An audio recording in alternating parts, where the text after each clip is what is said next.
इससे पहले की वीडियो में हमने देखा कि कैसे डेविड दीवार को पार कर दूसरी ओर चले जाता है और ज़ॉम्बीज हाथ पटकते रहते हैं पर दीवार को पार नहीं कर पाते। लेकिन ज़ॉम्बीज को दीवार की दूसरी ओर जाने का रास्ता मालूम होता है। और अब आगे दीवार के दूसरी ओर एक घर होता है जहां डेविड को एक टी पॉट जिसमें कि अभी अभी चाय बनाई गई हो वो दिखाई देता है और पेड़ के ऊपर एक ट्री हाउस दिखाई देता है जिससे उसे लगता है कि इस घर में कोई तो होगा जो उसकी मदद कर सकेगा, जिसके लिए वो घर के दरवाजे को नॉक करता है। कोई है अंदर? मुझे तुम्हारी हेल्प चाहिए।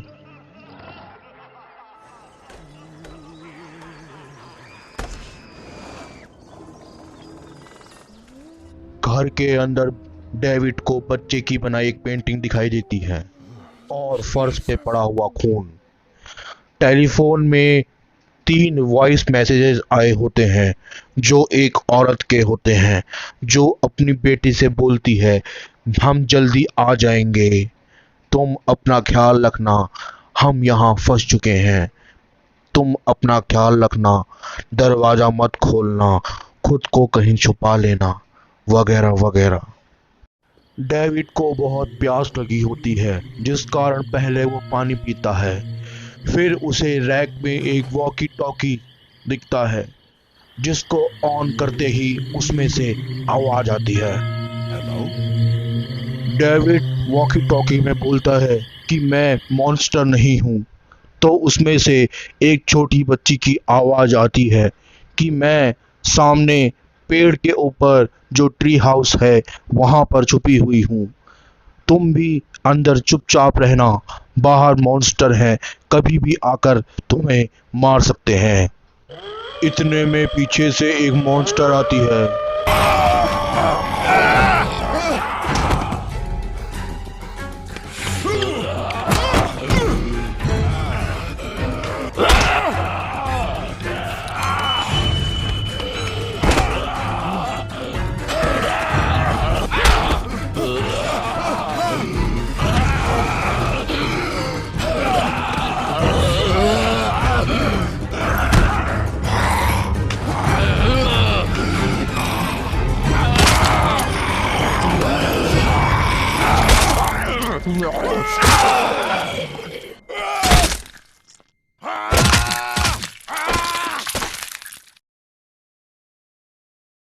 तो इस तरह डेविड उस मॉन्स्टर को भी मार देता है, लेकिन छोटी बच्ची बहुत डर जाती है।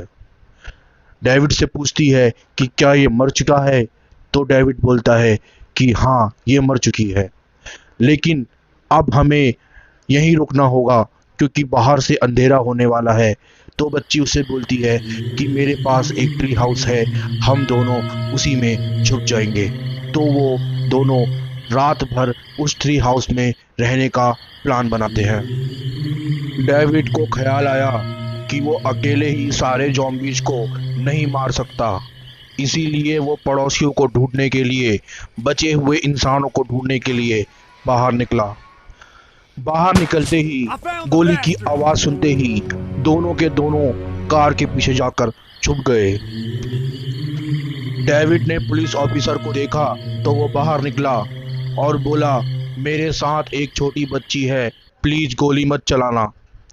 पुलिस ऑफिसर ने डेविड से पूछा कि तुम यहाँ क्या कर रहे हो, तो डेविड ने अपने साथ हुए सभी इंसिडेंट को बताया। इतने में एक और ज़ॉम्बी पीछे से आ गया। Let's go! Get to my car! Go!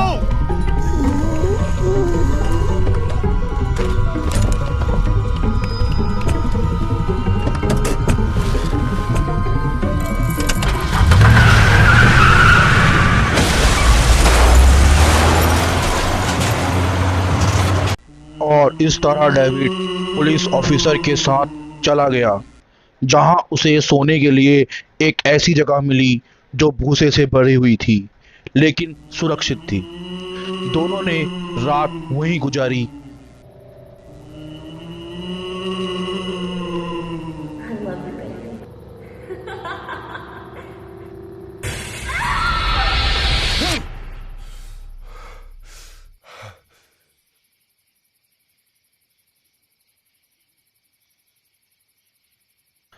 अगले दिन सुबह डेविड पुलिस ऑफिसर के बेटे के साथ काम करने लगा। वो लकड़ी को काटकर घर के चारों ओर एक ऊंची दीवार तैयार करना चाहते थे जिससे ज़ॉम्बी वहां न आ पाए। लकड़ी काटने का काम खत्म होने के बाद डेविड ने किसान के बेटे से, जो ट्रक के ऊपर बैठा था, हाय की। उसके बाद वह पुलिस ऑफिसर से बात करने निकल पड़ा। उसने पुलिस ऑफिसर से पूछा कि आपके पास इन ज़ॉम्बीज़ को ख़त्म करने का क्या प्लान है? क्या आपके पास पर्याप्त गोला बारूद है जिससे हम उन्हें उड़ा सकें? पुलिस ऑफिसर ने बोला, हमारे पास पर्याप्त गोला बारूद नहीं है। हमें कम गोला बारूद में ही प्लान बनाकर उन सभी ज़ॉम्बीज़ को ख़त्म करना होगा।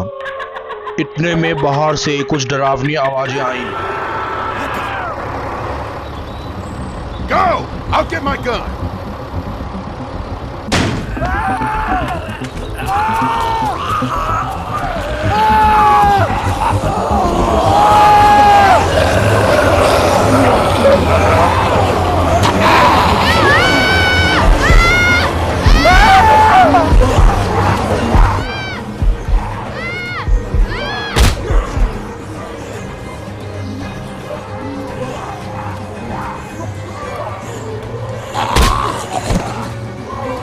I got you. Now, Sean. Get this tractor off of me!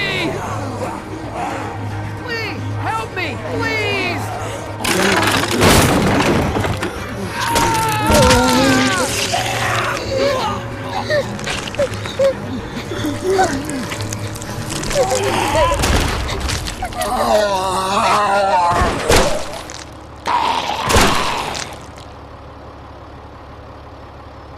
तो इस तरह डेविड ने पुलिस ऑफिसर के बेटे को बचाने के बजाय किसान के बेटे को बचाना उचित समझा।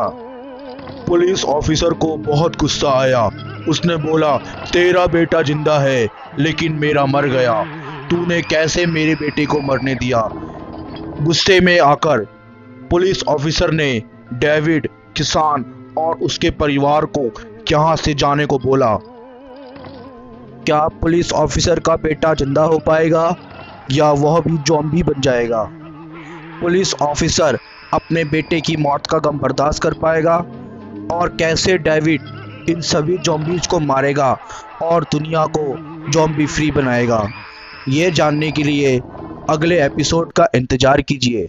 इस वीडियो को लाइक कीजिए, अपने दोस्तों के साथ शेयर कीजिए और हाँ, चैनल को सब्सक्राइब करना बिल्कुल ना भूलिए।